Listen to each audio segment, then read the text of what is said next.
Another day, another basketball stories na naman ang pagkwentuhan natin. At ngayon nga ay ang pag-uusapan natin ang balitang pinag-aagawan na nga daw po ngayon ng mga teams sa trade market sa LeBron James na mga nagdaang araw. Ayon nga sa lumabas na balita, meron na nga daw agad 4 na kupunan ang nagbigay ng interes sa pagkuha kay LeBron James mula sa Los Angeles Lakers. Kaya mukhang matutuloy na nga talaga ngayon ang trade ni LeBron James sa mga susunod na linggo.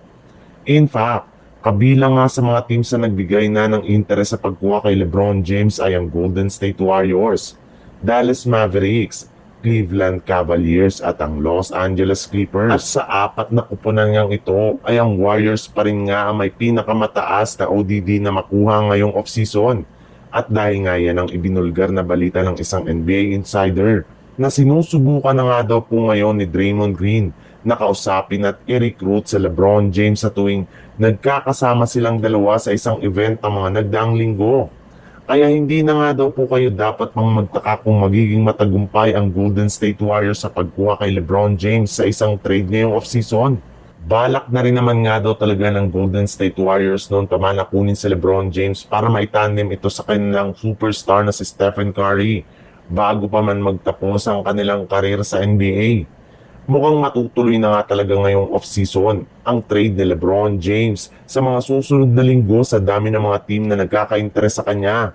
Sa kabila ng edad nito ay kayang-kaya pa rin naman nga niya na magtala ng malalaking puntos at pangunahan ng isang team na makakuha ng isang kampyonato.